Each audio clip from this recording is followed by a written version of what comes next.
نحمده ونستعينه ونستغفره ونؤمن به ونتوكل عليه ونعوذ بالله من شرور أنفسنا ومن سيئات أعمالنا من يهده الله فلا مضل له ومن يضلله فلا هادي له ونشهد أن لا إله إلا الله وحده لا شريك له ونشهد أن سيدنا ونبينا ومولانا محمدا عبده ورسوله أرسله بالحق بشيرا ونذيرا وداعيا إلى الله بإذنه وسراجا منيرا صلى الله تعالى عليه وعلى آله وأصحابه وسلم تسليما كثيرا كثيرا أما بعد فأعوذ بالله من الشيطان الرجيم بسم الله الرحمن الرحيم وأقيموا الصلاة وآتوا الزكاة وعن ابن عمر رضي الله تعالى عنهما قال قال رسول الله صلى الله عليه وسلم بني الإسلام على خمس شهادة أن لا إله إلا الله وأن محمدا رسول الله وإقام الصلاة وإيتاء الزكاة والحج وصوم رمضان رواه البخاري اللهم صل على سيدنا محمد وعلى آل سيدنا محمد كما صليت على سيدنا إبراهيم وعلى آل سيدنا إبراهيم إنك حميد مجيد اللهم بارك على سيدنا محمد وعلى آل سيدنا محمد كما باركت على سيدنا إبراهيم وعلى آل سيدنا إبراهيم إنك حميد مجيد একটি গুরুত্বপূর্ণ শিক্ষা প্রতিষ্ঠান জামে আব্দুল্লাহ ইবনে মাসউদ রাদিয়াল্লাহু তাআলা আনহুর উদ্যোগে আজকের এই মহাসমাবেশ। এই ধরনের মাদ্রাসাগুলো কি করে এ সম্পর্কে সংক্ষেপে কয়েকটি কথা তুলে ধরার ইচ্ছা নিয়ে এক টুকরা আয়াতে কারিমা তেলাওয়াত করা হয়েছে ও একটি হাদিস শরীফ পাঠ করা হয়েছে। কথাগুলো হলো, আমরা দেহ এবং আত্মার সমন্বয়ে গঠিত। দেহের তুলনায় আত্মার মূল্য কোটি কোটি গুণ বেশি। আত্মা যদি ভিতরে না থাকে, দেহের 2 পয়সা মূল্য থাকে না। তখন দেহকে বলা হয় লাশ। আরবে লাশাই এর সংক্ষেপ। লাশাই মানে কোনো বস্তু নয়, উল্লেখযোগ্য কিছু নয়, একে বলে লাশ। আমাদের মূল্য আত্মার কারণে। দেহ যেভাবে রোগাক্রান্ত হয়, আত্মা এভাবে রোগাক্রান্ত হয়। দেহের রোগের চিকিৎসা যিনি করেন তাকে বলা হয় ডাক্তার। আত্মার রোগের চিকিৎসা যিনি করেন তাকে বলা হয় পীর কিংবা মুর্শিদ। এতটুকুই বেশ কম। গোটা ইসলাম আমাদের আত্মার রোগের চিকিৎসা। তবে রোগ 2 প্রকারের হয়ে থাকে। দৈহিক রোগও 2 প্রকারের, আত্মিক রোগও 2 প্রকারের। এক প্রকার রোগ হলো মৌলিক, আরেক প্রকার হলো শাখাগত। যেমন ডায়াবেটিস একটি মৌলিক রোগ। এই রোগ দেখা দিলে চোখের জ্যোতি নষ্ট হয়, দাঁত নষ্ট হয়, কিডনি নষ্ট হয়, যৌন শক্তি নষ্ট হয়, দৈহিক শক্তি নষ্ট হয়, দৈহিক ওজন কমে যায়, ইত্যাদি ইত্যাদি বহু রোগ দেখা দেয়। যদি মৌলিক রোগের চিকিৎসা না করে শাখাগত রোগের চিকিৎসা করি, সাময়িক উপকৃত হতে পারি, স্থায়ী চিকিৎসা হবে না। ডায়াবেটিসের চিকিৎসা না করে চোখের জ্যোতির চিকিৎসা করছি, সাময়িক উপকৃত হতে পারি, কয়েকদিন পর আবার সেই রোগ দেখা দিবে, যেহেতু মৌলিক রোগ ডায়াবেটিস রয়ে গেছে। যদি মৌলিক রোগ ডায়াবেটিসের চিকিৎসা করে ফেলতে পারি, অটোমেটিক চোখের চিকিৎসা হবে, দাঁতের চিকিৎসা হবে, কিডনির চিকিৎসা হবে, যৌন শক্তির চিকিৎসা হবে, বহু চিকিৎসা হয়ে যাবে। তা শাখাগত রোগের চিকিৎসার তুলনায় মৌলিক রোগের চিকিৎসার গুরুত্ব অনেক বেশি। আত্মার রোগও তেমনিভাবে দুই প্রকার, এক প্রকার মৌলিক, এক প্রকার শাখাগত। আত্মার মৌলিক রোগ হলো চারটি। এক নম্বর, অহংকার, অহমিকা, আরবিতে বলা হয় তাকাব্বুর কিংবা কিবির। আমি এ বড়, আমি এ ভালো, আমি এ শ্রেষ্ঠ, আমি এ উত্তম, বাকি সব তুচ্ছ। এ রোগ যদি দেখা দেয়, লোকেরা অন্য কাউকে বড় বলতে চাইলে তার ব্যাপারে হিংসা শুরু হয়, কুৎসা রটানো আরম্ভ হয়, অপবাদ দেয়া হয়, ইত্যাদি ইত্যাদি শাখাগত বহু রোগ সৃষ্টি হয়ে যায়। আত্মার দুই নম্বর মৌলিক রোগ শোহরত, পরিচিতি। সবাই আমাকে চিনুক, আমাকে জানুক, অন্য কাউকে চিনার জানার প্রয়োজন নেই। এ রোগ যদি দেখা দেয়, আরেকজনের পরিচিতি বাড়তে গেলে ওর ব্যাপারে হিংসা শুরু হয়, গীবত, শিকায়েত, কুৎসা, অপবাদ ইত্যাদি শুরু হয়ে যায়। আত্মার তিন নম্বর মৌলিক রোগ নেতৃত্বের চাহিদা। নেতা হব একমাত্র আমি, সর্বত্র নাক গলাবো আমি, হুকুম চলবে একমাত্র আমার, অন্য কারো নেতৃত্ব চলবে না। এ রোগ দেখা দিলে, অন্য কাউকে নেতা বানাতে চাইলে তার ব্যাপারে হিংসা শুরু হয়, কুৎসা রটানো আরম্ভ হয়, অপবাদ দেয়া হয়, কখনো মারামারিও হয়। আর তার চার নম্বর মৌলিক রোগ হল লোভ, লালসা। এ রোগ দেখা দিলে চুরি করে, ডাকাতি করে, মস্তানি করে, চাঁদাবাজি করে, জবরদখল করে, জুলুম করে, মাপে কম দেয়, মালে ভেজাল করে, ইত্যাদি ইত্যাদি বহু রোগ দেখা দেয়। এই চারটে রোগ আত্মার জন্য মৌলিক রোগ। চারটে রোগ সৃষ্টি হওয়ার কারণও চারটি। সে কারণ হলো আল্লাহ রব্বুল আলামিন আমাদেরকে মৌলিকভাবে চারটি উপাদান দিয়ে সৃষ্টি করেছেন। এই চারটি উপাদান যথাক্রমে আগুন, বাতাস, পানি ও মাটি। আমাদের মধ্যে আগুন আছে, তবেই তো শ্বাস নিঃশ্বাস গরম, রক্ত গরম, প্রস্রাব পায়খানা গরম, আরও কত কিছু গরম, কারো মেজাজও থাকে গরম। আগুনের স্বভাব কি? আগুনের স্বভাব হলো তাড়াল্লি, উপরের দিকে উঠে, নিচে নামতে রাজি হয় না। যদি একটি মোম জ্বালান, মোমের পিঠা এবং রেশা থেকে আগুন যদি 4 ইঞ্চি উঁচু হয়ে জ্বলে, উপর করলে কি এখন নিচের দিকে 4 ইঞ্চি লম্বা হয়ে জ্বলবে? না, সে উল্টা উপরের দিকে উঠবে, নিচে যেতে রাজি হয় না। এর রহস্য হইল আগুনের জগৎ উপরে, আমরা যেখানে বসবাস করছি একে বলা হয় কোররায়ে আরদ, মাটির জগৎ।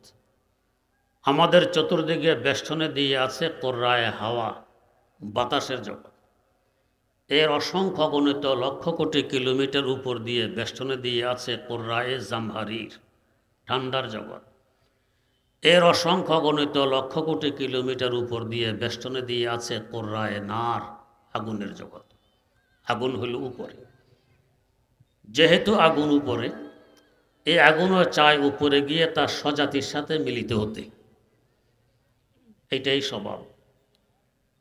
সকল জাতির জাতির সাথে থাকতে চায়, মিলিত হতে চায়।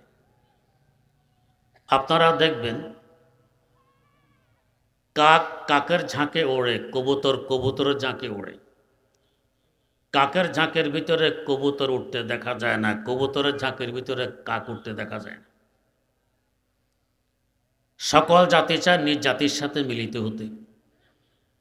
আল্লামা রুমির ভাষায় কুনাদ হার জিনসে বা হাম জিনসে পরবাজ, কবুতর বাজে বাবাস, জাগো বা জাগা কুনাদ আওয়াজ হা, বুলবুলা বা বুলবুলা পরওয়াজ হা, জিনসে হামর জিনসে হারা তাড়ালো কান্দে, জিনসে হামর জিনসে হারা জাজবন। তাই দেখবেন মোমেনের সম্পর্ক আরেক মোমেনের সাথে হয়, কাফের মুশরিক নাস্তিকের সম্পর্ক আরেক কাফের মুশরিক নাস্তিকের সাথে হয়। যদি দেখা যায় কোনো মুসলমান কাফের মুশরিক নাস্তিকের সাথে বন্ধুত্ব করতে চায়, মিলমিলাপ বেশি, বুঝতে হবে ঈমানের সমস্যা দেখা দিয়েছে। না হয় মোমেনের সাথে মোমেনের সম্পর্ক হবে, কাফের সাথে মুশরিকের সাথে হওয়ার কথা নয়। আল্লামা রুমির ভাষায় মাইলে মোমেন সো এ মোমেন মিশাওয়াদ, মাইলে কাফের সো এ কাফের মিশাওয়াদ। আন্তরিক টান থাকে নিজ জাতির সাথে। তো যেহেতু আগুনের দেশ উপরে, সে চায় নিজ জাতির সাথে গিয়ে মিলিত হবে, উপরে উঠতে চায়। আমার আপনার মধ্যে সে আগুন থাকার কারণে তার প্রভাব আমাদের মধ্যে বিস্তার লাভ করেছে। আমরাও চাই উপরেই থাকি, সব থাকবে আমার নিচে, আমি থাকবো উপরে, যাকে অহংকার অহমিকা বলা হয়। চিকিৎসা করা লাগে উল্টা বস্তু দিয়ে, এলাজ বিজ্জেদ। যেমন হাদিস শরীফে আছে আবরেদুল হোম্মা বিল মা ইল বারেদ, জ্বরকে ঠান্ডা পানি দিয়ে ঠান্ডা করো। জ্বর উঠলে দেহ গরম হয়, মাথায় পানি ডালো, টাওয়াল কিংবা গামছা ভিজিয়ে দিয়ে দেহ মুছে দাও। আর যদি জ্বর 105-6 ডিগ্রি পর্যন্ত হয়, বরফ দিয়ে ঢেকে রাখো। গরমকে ঠান্ডা দিয়ে ঠান্ডা করতে হয়। আমাদের মধ্যে আগুন থাকার কারণে তার প্রভাব বিস্তার লাভ করেছে, চাই উপরের দিকে থাকতে। অহংকার অহমিকে আত্মার মৌলিক রোগ। আল্লাহ রাব্বুল আলামিন এর চিকিৎসার জন্য দিয়েছেন নামাজ। নামাজি বন্দাকে নিচের দিকে নামায়। কিভাবে নামায়? নামাজ শুরু হয় তাকবীরে তাহরিমার মাধ্যমে। তাকবীরে তাহরিমার সময় উভয় হাত উপরের দিকে তুলতে হয়। কি পরিমাণ তুলব? এ ব্যাপারে 4 প্রকার হাদিস বর্ণিত। 1 নম্বর, মুসলিম শরীফে বর্ণিত ইলা ফুরুরে উজুনাইহে, কানের উপর পর্যন্ত হাত তুলবে, সহিহ হাদিস। 2 নম্বর, আবু দাউদ শরীফে বর্ণিত ইলা শাহামাতি উজুনাইহে, কানের লতি পর্যন্ত হাত তুলবে। 3 নম্বর, বুখারী শরীফে বর্ণিত হাদিস ইলাল মানকিব, কাঁধ পর্যন্ত হাত তুলবে। 4 নম্বর, সহিহ ইবনে খুজামায় বর্ণিত হাদিস ইলা সদর, সিনা পর্যন্ত হাত তুলবে। 4 প্রকারের হাদিস বর্ণিত। এখানে একটি প্রাসঙ্গিক কথা, আমাদের আহলে হাদিস ভাইয়েরা, ওনাদের দাবি ওনারা হাদিস মানেন, আর আমাদের দোষ আমরা নাকি হাদিস মানি না। ওনারা নারী হোক আর পুরুষ হোক, সিনা পর্যন্ত হাত তুলে হাত রেখে দেন। ইবনে খুজাইমার হাদিসের উপরে আমল করলেন। কাঁধ পর্যন্ত ওঠানোর হাদিস বুখারীর বাদ দিয়ে দিলেন। কানের লতি পর্যন্ত ওঠানোর হাদিস আবু দাউদ শরীফের বাদ দিয়ে দিলেন। কানের উপর পর্যন্ত ওঠানোর হাদিস মুসলিম শরীফের বাদ দিয়ে দিলেন। 4 হাদিসের মধ্যে মানলেন একটি, ছাড়লেন 3টি। মানা বেশি না ছাড়া বেশি? ছাড়া বেশি। এবার আসুন আমরা কি করি? আমরা যারা মাযহাব মানি, ইমাম মানি, আমাদের ইমামগণ বলেন 4টি এত হাদিস একটিও ছাড়া যাবে না। এমনভাবে আমল করা লাগবে যাতে করে 4 হাদিসের উপরে আমল হয়ে যায়। তা কি করে সম্ভব? তা সম্ভব হবে বৃদ্ধাঙ্গুলির মাথা কানের লতি বরাবর তুলবে। এতে করে আবু দাউদ শরীফের বর্ণিত হাদিসের উপরে আমল হবে। অটোমেটিক অন্য আঙ্গুলগুলো উঠে যাবে কানের উপর পর্যন্ত। এতে করে মুসলিম শরীফে বর্ণিত হাদিসের উপরে আমল হবে। এতে করে হাতের তালু থাকবে কাঁধ বরাবর। বুখারী শরীফে বর্ণিত হাদিসের উপরে আমল হবে। আর এই উম্মতের নারীরা তুলবে সিনা বরাবর। নারী পুরুষ মিলে 4 হাদিসের উপরে আমল হবে, একটি হাদিসও বাদ যাবে না। তা আমরা 4টি মানলাম, একটিও বাদ দিলাম না, তারপরও দোষ আমরা নাকি হাদিস মানি না। ওনারা ছাড়লেন 3টি, মানলেন মাত্র 1টি, এরপরও নাম দিলেন আহলে হাদিস, ওনারা হাদিস মানেন। বিচার আপনারাই করুন। যাই হোক, বৃদ্ধাঙ্গুলির মাথা কানের লতি বরাবর হলো কিনা বুঝবো কিভাবে? আমাদের মজহাবের গুরুত্বপূর্ণ কিতাব ফতোয়ায়ে কাজী খান লেখা আছে, বৃদ্ধাঙ্গুলির মাথা কানের লতির সাথে লাগিয়ে দাও, তাহলে নিশ্চিত হব বৃদ্ধাঙ্গুলির মাথা কানের লতি বরাবর হয়ে গেছে। এবারে আসুন, এই যে আঙ্গুলের মাথা কানের লতিতে লাগিয়ে দিলাম, একে আমাদের পরিভাষায় বলা হয় কানে ধরা। কানে ধরলে ইজ্জত বাড়ে না কমে? কমে। বিচার সালিশে বসার পর যদি অপরাধীর অপরাধ প্রমাণিত হয়, সবাই বলে কানে ধরো। ইজ্জত বাড়ানোর জন্য? কমানোর জন্য। এতে মানুষ উপরে ওঠে না নিচে নামে? নিচে নামে। তো নামাজ আমাকে প্রথম স্তর নিচে নামায় দিল, কানে ধরাই দিল। আমি নিজে আমার আল্লাহর দরবারের অপরাধী হিসাবে স্বীকৃতি দিয়ে কানে ধরে উপস্থিত হয়ে গেলাম, আল্লাহ বিচার সালিশের প্রয়োজন নেই, আমি নিজেই স্বীকৃতি দিচ্ছি আমি তোমার দরবারের অপরাধী। 1 স্তর নামাজ আমাকে নিচে নামায় দিল। 2 নম্বর, হাত বাঁধব কিভাবে? এ ব্যাপারেও 2 প্রকারের হাদিস বর্ণিত। 1 নম্বর, তিরমিজি শরীফে বর্ণিত, ডান হাত দিয়ে বাম হাতকে ধরবে, ইয়াখুযু বিয়ামিনিহি আলা শিমালিহি, ডান হাত দিয়ে বাম হাতকে ধরবে, ধরার হাদিস। 2 নম্বর, আবু দাউদ শরীফে বর্ণিত, ইয়াজাউ ইয়ামিনাহু আলা শিমালিহি, ডান হাতকে বাম হাতের উপর রেখে দিবে। 1 হাদিস হলো ধরার, 1 হাদিস হলো রাখার। এখানেও আমার আহলে হাদিস ভাইয়েরা, নারী হোক কিংবা পুরুষ, ডান হাতের আঙ্গুলকে বাম হাতের কোনোই পর্যন্ত নিয়ে রেখে দেন, ধরেন না। আবু দাউদ শরীফের হাদিসের উপরে আমল করলেন, তিরমিজির হাদিস ছেড়ে দিলেন। 2 হাদিসের মধ্যে একটি মানলেন, একটি ছাড়লেন, অর্ধেক মানলেন, অর্ধেক ছাড়লেন। আমরা যারা মজহাব মানি, ইমাম মানি, আমাদের ইমামগণ বলেন উভয়টি তো হাদিস, অতএব একটিও ছাড়া যাবে না। এমনভাবে আমল করতে হবে যাতে একসাথে উভয় হাদিসের উপর আমল হয়ে যায়। তা কি করে সম্ভব? তা সম্ভব হবে কনিষ্ঠ এবং বৃদ্ধাঙ্গুল দিয়ে বাম হাতকে ধরো, এতে করে তিরমিজি শরীফের ধরার হাদিসের উপর আমল হয়ে যাবে। অনামিকা, মধ্যমা এবং তর্জনী হাতের পিঠের উপর রেখে দাও, এতে করে আবু দাউদ শরীফে যা রাখার হাদিস, এর উপর আমল হয়ে যাবে। একসাথে উভয় হাদিসের উপরে আমল হয়ে যাবে। আমরা একটি হাদিসও ছাড়লাম না, 2টির উপরে আমল করলাম, এরপরও দোষ আমরা নাকি হাদিস মানি না। ওনারা অর্ধেক মানলেন, অর্ধেক ছাড়লেন, তারপরও নাম আহলে হাদিস, ওনারা হাদিস মানেন। যাই হোক, এই যে আমি হাত ধরলাম, একে আমাদের পরিভাষায় বলা হয় হ্যান্ডকাপ লাগানো। হ্যান্ডকাপ লাগালে ইজ্জত বাড়ে না কমে? কমে। পুলিশ আসামি ধরে হ্যান্ডকাপ লাগায়, ঘুষমুষ দিয়েও চেষ্টা করা হয় যাতে হ্যান্ডকাপটা না লাগানো হয়। হ্যান্ডকাপ দিলে মানুষ নিচের দিকে নামে, ইজ্জত কমে। আমি নিজে আসামি স্বীকৃতি দিয়ে হ্যান্ডকাপ লাগাই আমার আল্লাহর দরবারে হাজির হয়ে গেলাম, আল্লাহ বিচার সালিশের প্রয়োজন নেই, আমি নিজে তোমার দরবার আসামি হ্যান্ডকাপ লাগাই উপস্থিত হয়ে গেছি। নামাজ আমাকে আরেক স্তর নিচের দিকে নামাই। 3 নম্বর, হাত রাখবো কোথায়? এ ব্যাপারে আহলে হাদিস ভাইয়েরা হাত রাখেন, নারী হোক পুরুষ হোক, সিনার উপরে। ইবনে খুজাইমা বর্ণিত হাদিসের উপরে আমল করেন। আমরা যারা মজহাব মানি, ইমাম মানি, আমরা রাখি নাভির নিচে। কেন?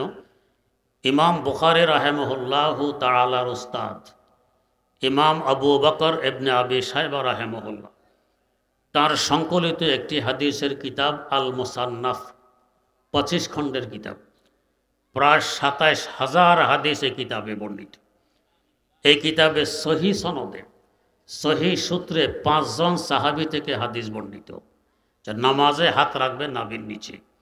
এই 5 জন সাহাবী যথাক্রমে বয়োবৃদ্ধ মুরব্বী সাহাবী হযরত আবু মুসা আশআরী, মুহাদ্দিস সাহাবী হযরত আবু হুরায়রা রাদিয়াল্লাহু আনহু, ফকিহ ও মুফতি সাহাবী হযরত আব্দুল্লাহ ইবনে ওমর রাদিয়াল্লাহু আনহুমা, দ্বিতীয় খলিফা ফারুক আজম হযরত ওমর রাদিয়াল্লাহু তাআলা আনহু, চতুর্থ খলিফা হযরত আলী মুর্তজা রাদিয়াল্লাহু তাআলা আনহু, তাদের থেকে বর্ণিত নামাজে হাত রাখবে নাভির নিচে।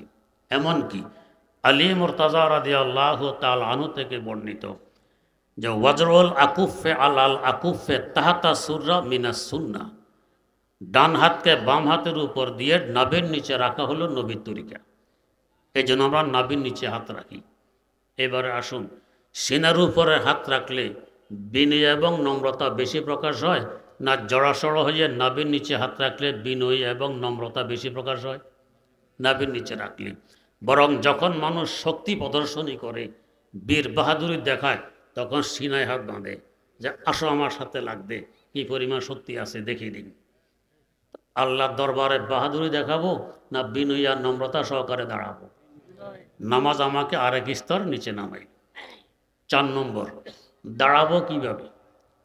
এখানেও আহলে হাদিস ভাইয়েরা চেগাইয়া দাঁড়ান। চেগানোকে এলাকায় কি বলে তো বুঝি না, কে জানে? ফাঁক করে দাঁড়ান, 2 পায়ের মধ্যেখানে অনেক ফাঁকা রেখে দাঁড়ান। যদি আপনাদের মসজিদে এক এক সফে 40 জন মুসল্লি দাঁড়াইতে পারে, আহলে হাদিস ভাই যদি 20 জন ঢোকেন, এই 20 জনের জায়গায় মাশাআল্লাহ 1 সফ দখল, বাকি 20 জনের জায়গা নেই। এইভাবে 2 পা 2 দিকে ছড়াইয়া দাঁড়ানোর উপরে একটি হাদিসও বর্ণিত নেই, একটা মন গড়া আমল। যাই হোক, বুঝার বিষয়, জায়গায় দাঁড়াইলে বিনয় আর নম্রতা বেশি প্রকাশ হয়, না 2 পায়ের মধ্যখানে ফাঁক কম রেখে দাঁড়াইলে বিনয় এবং নম্রতা বেশি প্রকাশ হয়? ফাঁক কম রেখে দাঁড়াইলে। আপনার ওস্তাদের সামনে সিনার উপরে হাত বেঁধে 2 পা 2 দিকে ছড়িয়ে দাঁড়ানোর সাহস হবে আপনার?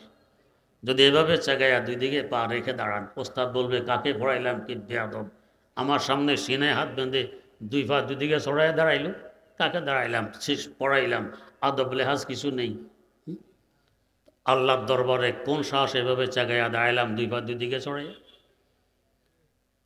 জড়াসড় হয়ে 2 পায়ের মধ্যখানে ফাঁকা কম রেখে দাঁড়াইলাম, নামাজ আমাকে আরেক স্তর নিচে নামাইল। 5 নম্বর, রুকুতে গেলাম, আরও নিচে নামাইল। 6 নম্বর, সেজদা দিলাম, আরও নিচে নামাইল। যার নিচে আমার পক্ষে আর নামা সম্ভব নয়। যেখানে মানুষ পা রাখে সেখানে আমি মাথা রেখে দিলাম, শেষ স্তর পর্যন্ত নিচে নামাই দিল। আমার অহংকার অহমিকার চিকিৎসা চলতেছে উল্টা বস্তু দিয়ে। নামাজের মাধ্যমে যখন চিকিৎসা হয়ে গেছে, এখন আমার আল্লাহর বিধান, মান তাওয়াযা লিল্লাহি রাফাআহুল্লাহ, আল্লাহর বস্তে নিজকে নিজে ছোট বানায় নিচে নামে, আল্লাহ পাক তাকে বড় বানায় উপরে নিয়ে যান। মুসল্লির মাথা যদিও আমরা দেখি মাটিতে পড়ে আছে, যাদের দিব্যি চক্ষু আছে তারা দেখেন আসলে এই সময় মুসল্লির মাথাটা কোথায়।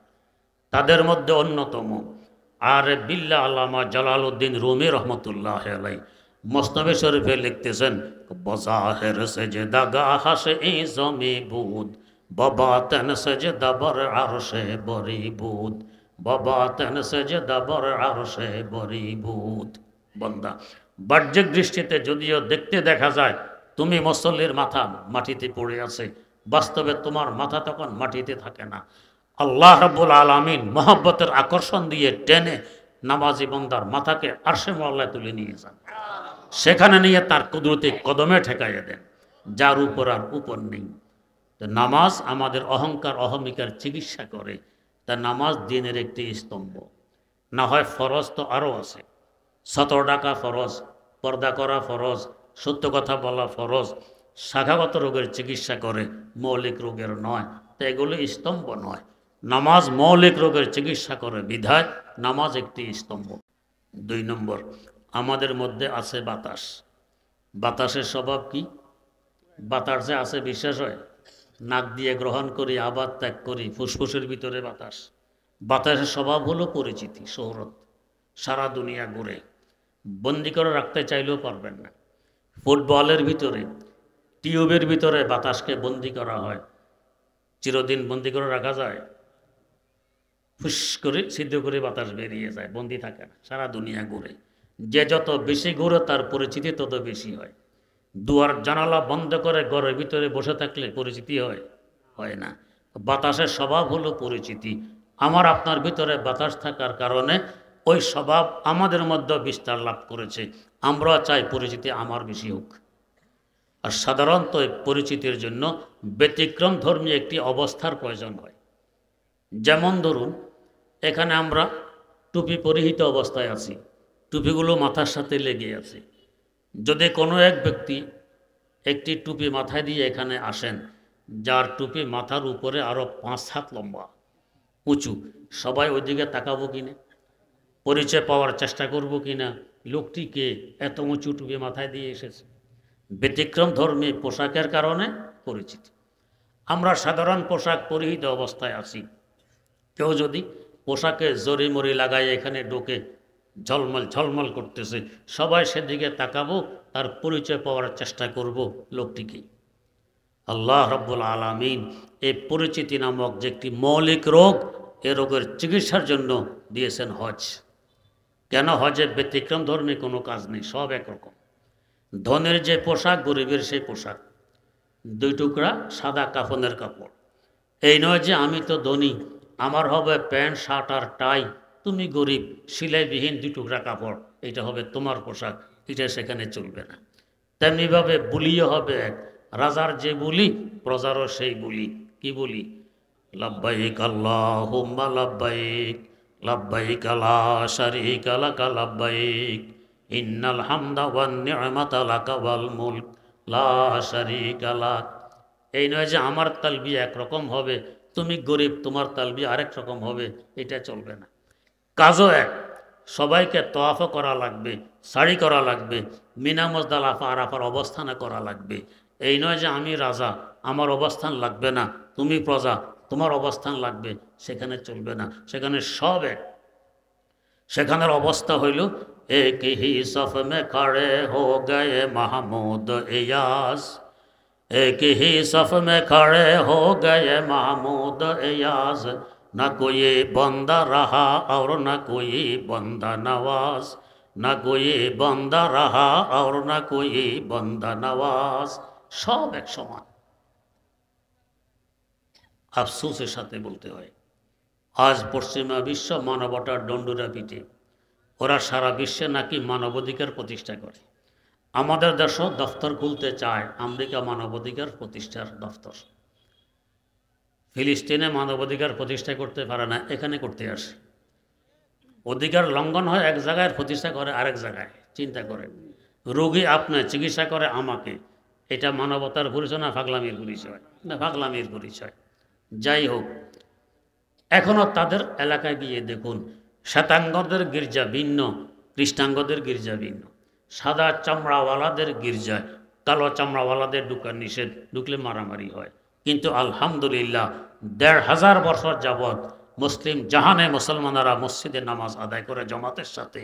এ পর্যন্ত একটি ঘটনা কি কোনো ইতিহাসে দেখাইতে পারবে যে কোনো সাদা চামড়াওয়ালা নিষেধ করেছে তোমার চামড়া কালো, আমার পাশে দাঁড়াইতে পারবে? কোনো একটি ঘটনা দেখাইতে পারবে না। আমাদের ইসলামের শান, एक ही सफ में खड़े हो गए महमूद इयास, एक ही सफ में खड़े हो गए महमूद इयास, न कोई बंदा रहा और न कोई बंदा नवाज। হজ আমার পরিচিতির চিকিৎসা করে, তাই হজ একটি স্তম্ভ। তবে প্রত্যেক বস্তু দ্বিমুখী হয়, ভালো কাজেও ব্যবহার করা যায়, মন্দ কাজেও ব্যবহার করা যায়। একখানা ছুরি কোরবানির দিন বিসমিল্লাহ আল্লাহু আকবার বলে কোরবানির পশুর গলা চালিয়ে দিলে ইবাদত হয়, আর এই ছুরি একজন মানুষের গলা চালাইলে এটা গুনাহ হয়। মসজিদে ঢুকা এক ব্যক্তি মসজিদে ঢোকে আল্লাহকে সেজদা দিয়ে আল্লাহর নৈকট্য লাভ করার উদ্দেশ্যে, এটা ইবাদত হয়। আরেক ব্যক্তি মসজিদে ঢোকে মুসল্লিরা সেজদায় গেলে জুতা নিয়ে পালিয়ে যাবে, এটা গুনাহ হয়। উভয়জনে মসজিদে ঢুকেছে, একজনে ঢুকে ইবাদত, আরেকজনে ঢুকা গুনাহ। হজটাও এরকম, চাইলে পরিচিতির চিকিৎসা হিসাবে ব্যবহার করতে পারি, চাইলে পরিচিতির উপকরণ হিসাবেও ব্যবহার করতে পারি। আল্লাহ ক্ষমা করুন, তাই দেখা যায় হজে যাওয়ার সময় নেটে কিংবা পত্রিকায় ফটো দিয়ে আমি হজে রওনা করতেছি অমুক তারিখে, আপনাদের কাছে দোয়া প্রার্থী।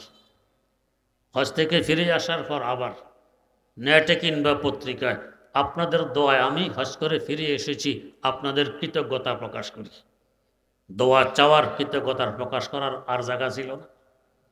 যে হজ ছিল পরিচিতির চিকিৎসা, হজকে ব্যবহার করতেছি পরিচিতির উপকরণ হিসাবে। তাই আমার দুইটি শের আফসোসের সাথে আমি মাঝে মধ্যে পড়ি যে কারবা বেগেয়া যাহা কি খাহেশ না গই, কারবা বেগেয়া যাহা কি খাহেশ না গই, জমজম বে পিয়া গরমি এ আতিশ না গই, জমজম বে পিয়া গরমি এ আতিশ না গই, কারবা বেগেয়া বুত কি মোহব্বত না গই, জমজম বে পিয়া কিবর নখুয়াত না গই, জমজম বে পিয়া কিবর নখুয়াত না গই।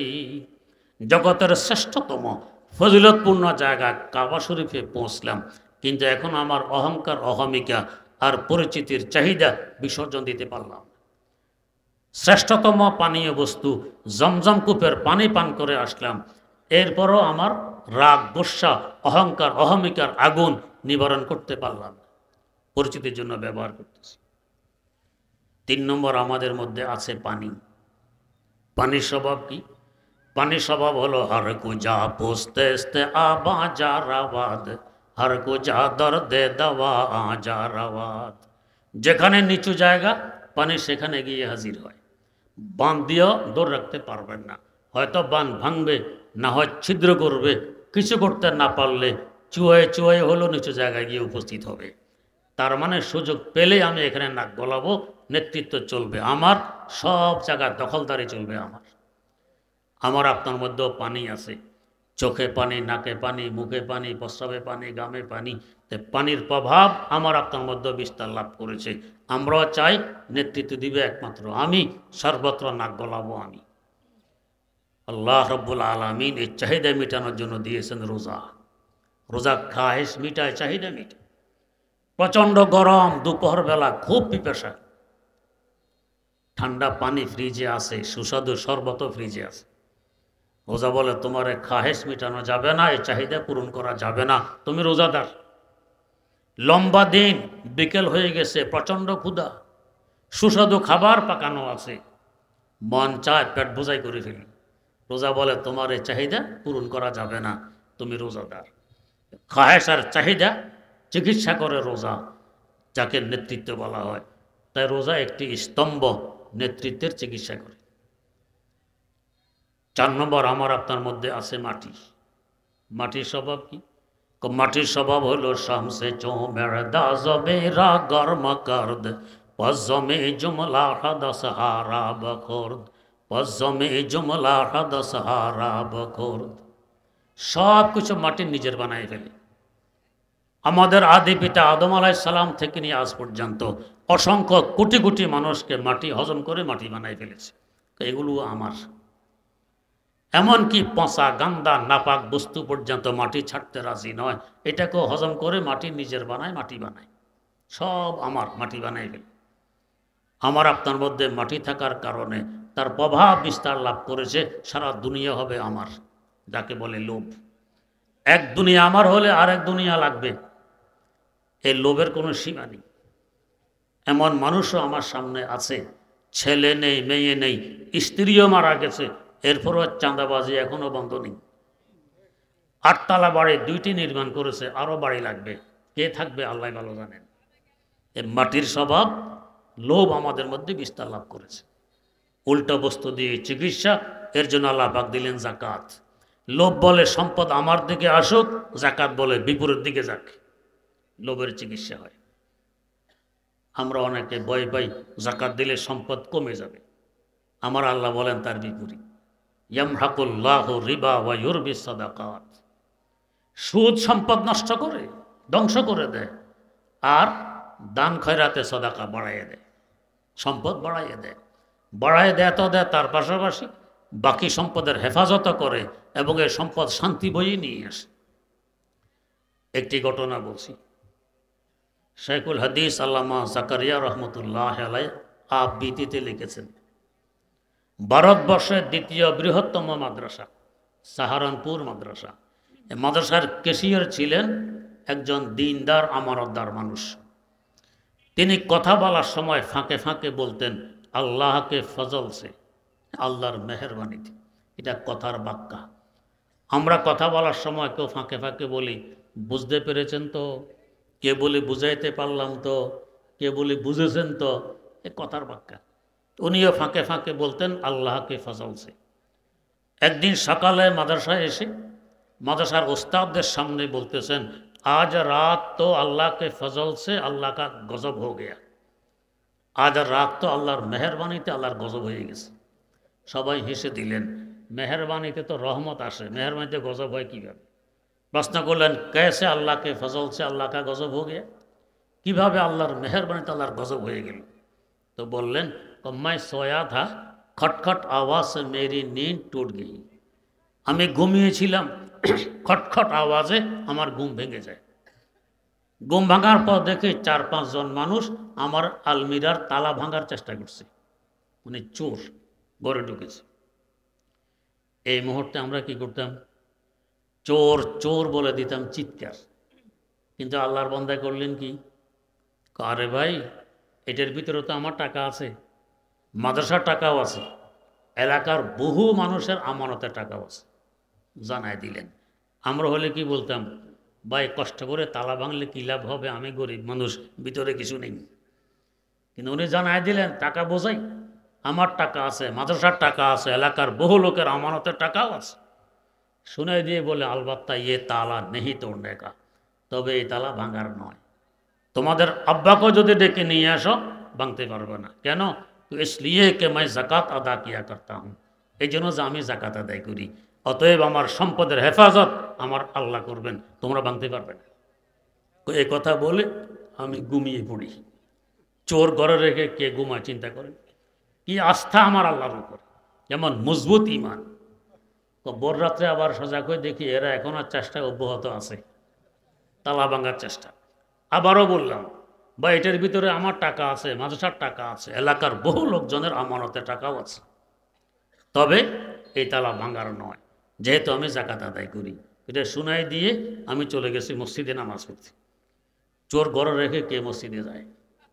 ফজর নামাজ টামাজ পড়ে ঘরে ফিরে দেখি এরা কেউ নেই। আমার তালাও ঠিক, আলমিরাও ঠিক, টাকা পয়সাও ঠিক, কিছু নিতে পারেনি। এইটাই বললেন, আজ রাত তো আল্লাহকে ফজল সে আল্লাহ কা গজব হো গিয়া।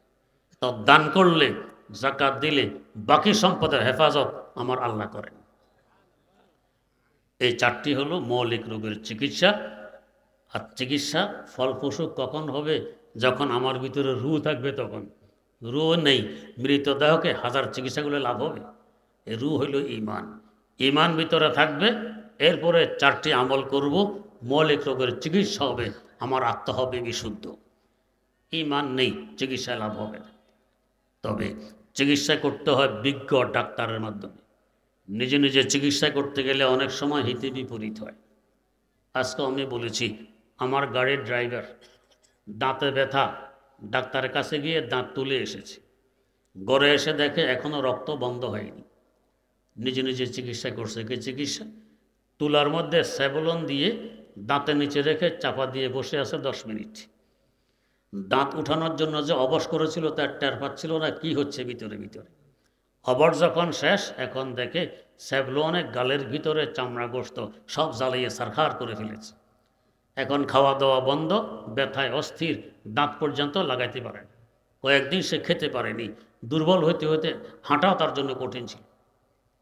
কেন এই দশা ঘটল? নিজের চিকিৎসা নিজে করতে গেছে। ডাক্তারের মাধ্যমে চিকিৎসা করতে গেলে ডাক্তার বলতো যে স্যাভলন তুলে লাগাইয়ে দাঁতের নিচে দিয়ে বসে থাকো, কোনোদিনও বলতো না। তো এই আমলগুলিও, চিকিৎসা তো ঠিক, বিজ্ঞ ডাক্তারের পরামর্শক্রমে করলে অধিক ফল পাওয়া যায়। কলিকাতা আল্লাহর এক বান্দা ছিল, সুন্দর নামাজ পড়ত, প্রসিদ্ধ, চতুর্দিকে এই লোকটা নামাজ সুন্দর পড়ে, দূর দূর থেকে মানুষ তাকে দেখতে আসত। একবার হাকিমুল উম্মত মুজাদ্দিদুল মিল্লত হযরত শাহ আশরাফ আলী থানভী রহমতুল্লাহ আলাইহি কলিকাতায় আসেন। ওনারা কৌতূহল হইল, আমিও লোকটিকে একটু দেখে আসি যে কেমন লোক, সুন্দর নামাজ পড়ে। লোকটি নামাজ পড়তো কলিকাতা আলিয়া মাদ্রাসার মসজিদ। হযরত থানভী এখানে আসলেন। হযরতকে দেখে নামাজ পড়ানোর জন্য কোনো ইমাম সাহস পাচ্ছিলেন না। বাধ্য হয়ে হযরতকে পড়াইতে হইল। 2 রাকাত নামাজ পড়াই দিলেন। নামাজ শেষে ওই সুন্দর নামাজওয়ালা লোকটি দাঁড়াইয়ে বলল যে আমি প্রসিদ্ধ, মানুষ বলা বলি করে আমি সুন্দর নামাজ পড়ি, আমার কানও এই কথাগুলো বাড়ি যায়, মানুষ আমাকে দূর দূর থেকে সফর করে দেখতে আসে, আমার নলেজে আছে। মাওলানা থানভী আজ আমাকে দেখতে এসেছে এই মসজিদে, কিন্তু আজ যে তিনি 2 রাকাত নামাজ পড়লেন, শুধু এই 2 রাকাত নামাজ যদি তিনি আমাকে দিয়ে দিতে রাজি হন, আমি আমার সারা জীবনের সকল সুন্দর নামাজ তাকে দিয়ে দিব। কেন ওই 2 রাকাতের এত দাম? তাকে জিজ্ঞাসা করা হইল, তো মুকাম্মাল আজ কামালে কি সিতি, তো মুজাম্মাল আজ জামালে কি সিতি, তো মুজাম্মাল আজ জামালে কি সিতি। ও আশরাফ আলী, দাওরে হাদিস তুমি পড়েছ, আমরাও পড়েছি, যে কিতাবগুলো তুমি পড়েছ এগুলো আমরাও পড়েছি, তোমার দ্বারা এত কাজ হচ্ছে, আমাদের দ্বারা হয় না, ব্যবধান কোথায়? জবাব দিলেন কি, মাম্মু কাম্মাল আজ কামালে হাজিয়াম, মাম্মু জাম্মাল আজ জামালে হাজিয়াম, মাম্মু জাম্মাল আজ জামালে হাজিয়াম। ও প্রশ্নকারী, এগুলো আশরাফ আলীর কৃতিত্ব নয়। আশরাফ আলীর বিজ্ঞ ডাক্তার সৈয়দ তায়েফা হযরত হাজী এমদাদুল্লাহ মুহাজির মক্কি রহমতুল্লাহ আলাইহির জুতার দুলির বরকত। মাম্মু কাম্মাল আজ কামালে হাজিয়াম, মাম্মু জাম্মাল আজ জামালে হাজিয়াম। বিজ্ঞ ডাক্তারের মাধ্যমে আমি আমলগুলি করি, যার কারণে এটা এত ফলপ্রসূ হয়। ডাক্তার ছাড়া করলে এত উপকার পাওয়া যায় না। এই আমলগুলো আমাদেরকে সঠিকভাবে শিখায় এই ধরনের মাদ্রাসায়। এগুলো হলো চিকিৎসা কেন্দ্র, এরা আত্মার চিকিৎসা করে। দেহ থেকে আত্মার মূল্য যে পরিমাণ বেশি, দেহের চিকিৎসার তুলনায় আত্মার চিকিৎসার মূল্য এই পরিমাণ বেশি। কেউ দেহের চিকিৎসা করে ডাক্তার, নিয়ত যদি ভালো থাকে অনেক সওয়াব। দেহের সেবা করে কৃষক, চাষাবাদ করে, শস্য উৎপাদন করে, নিয়ত ভালো থাকলে অনেক সওয়াব।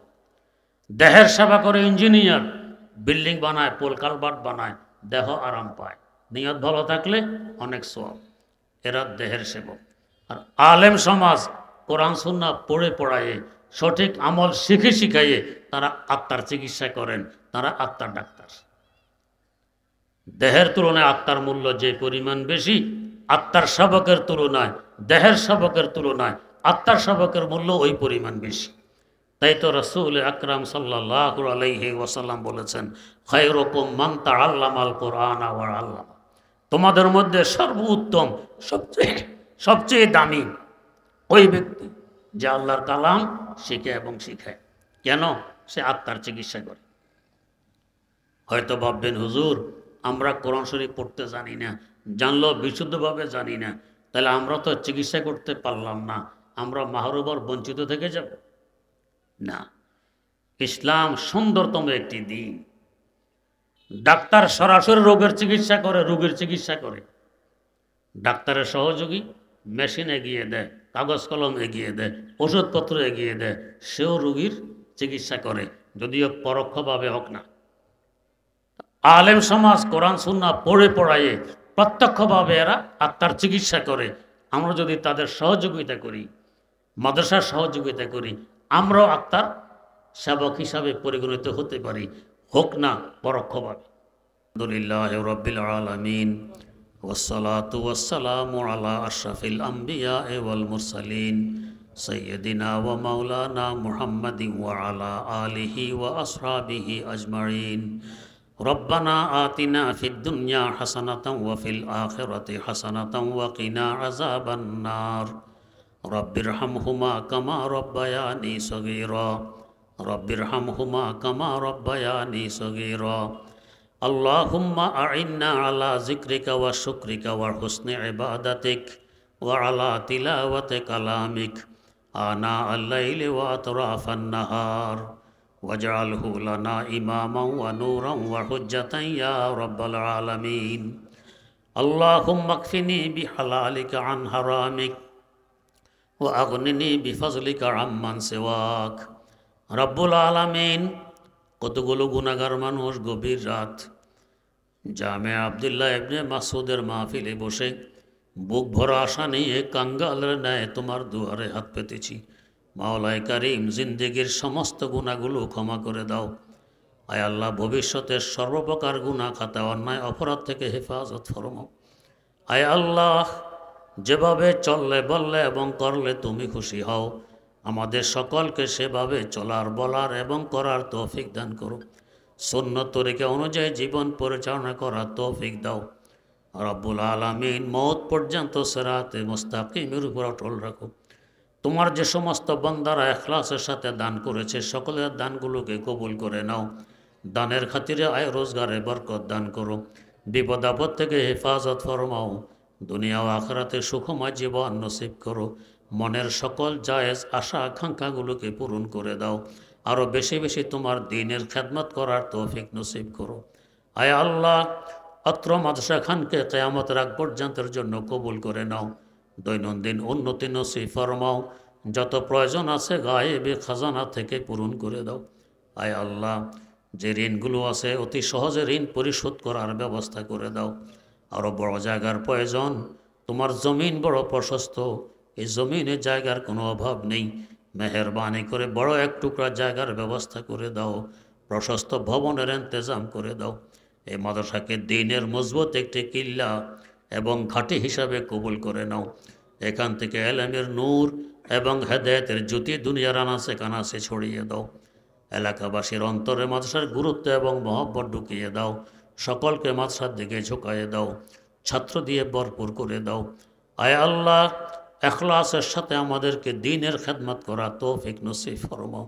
মাওলায়ে কারীম, বিপদ আপদ থেকে হেফাজত করো।